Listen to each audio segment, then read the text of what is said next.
Existe uma confusão entre sentimentos naturais com doenças, porque existe uma área cinzenta que tu não consegue saber direito. Eu devia estar sentindo isso ou isso aqui já virou uma doença, né? Como é que resolve essa área cinzenta? Vou dar uma dica. 2 dicas, na verdade. Que também é uma pergunta que adoro responder, porque ela é psicoeducação. Ensinar as pessoas a se perceberem assim.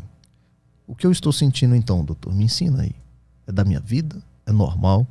Ou é preocupante, que já pode ser uma doença?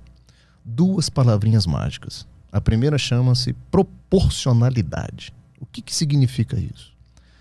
Você vai pegar o que você está sentindo, a tristeza que você está sentindo. Você vai fechar seus olhos e você vai fazer o seguinte exercício. O que eu estou sentindo, a intensidade, a dimensão disso é proporcional ao que eu estou vivendo?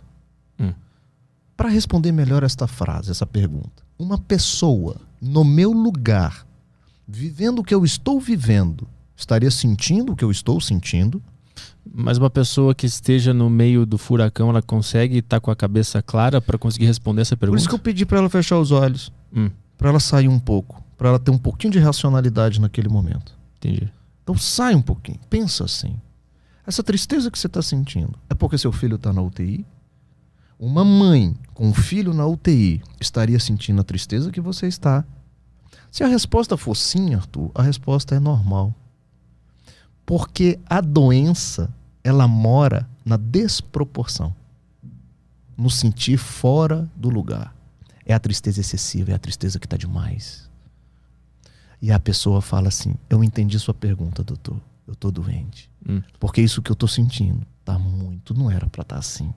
É a tristeza sem motivos? Muitas vezes sem motivo. Ou às vezes pode até ter o motivo, mas ela é desproporcional. Não é para você acordar e dormir triste com isso que está acontecendo. Tem algum exemplo? Para ficar mais claro para a galera. Esse, por exemplo, da mãe que está com um filho na UTI, sim, fruto de um acidente de moto. Entre a vida e a morte. Essa mãe está abatida. Essa mãe está entristecida. Essa mãe, ela acorda preocupada e dorme preocupada, ela perde noites de sono. Mas isso não faz com que ela entre aí na segunda palavrinha que eu vou falar para você, chamada de funcionalidade. É o funcionamento da pessoa. A tristeza normal não afeta a sua função. Você consegue fazer. As pessoas estão vendo que você está abatido. Você está triste. Minha querida, meu filho está na UTI entre a vida e a morte. Mas ela está funcionando. Ela consegue ir numa padaria, comprar o pão, ela consegue se alimentar. Entendi. Ela consegue viver. Às vezes, muitas vezes vai até o trabalho. Todo mundo está vendo que ela está triste.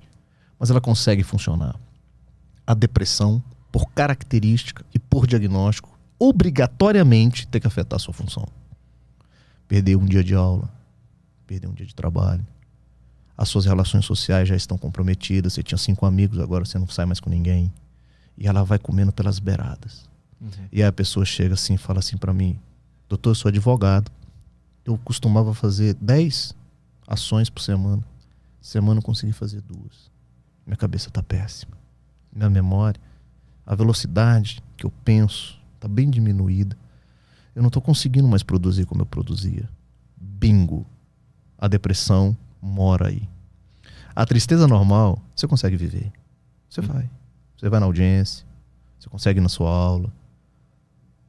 Então, essas 2 palavrinhas ajudam a gente tirar essa zona cinzenta entre a normalidade e a patologia. Porque se eu sou um médico que critico a banalização do diagnóstico, de chamar qualquer tristeza de depressão, por outro lado, eu não sou negacionista da doença mental. Eu defendo a existência da doença mental e a necessidade do seu tratamento. Porque muita gente me pergunta isso com o título do livro Anti-Tarja Preta. Eles acham que eu sou negacionista. Entendeu? Dr. Pablo é louco. Tem tanto estudo mostrando que a doença mental existe e ele vem com esse título aí para perturbar mais ainda o povo. Eu falei, não.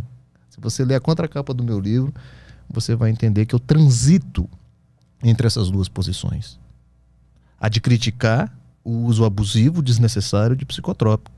Mas, ao mesmo tempo, eu reafirmo a necessidade do tratamento medicamentoso das doenças mentais.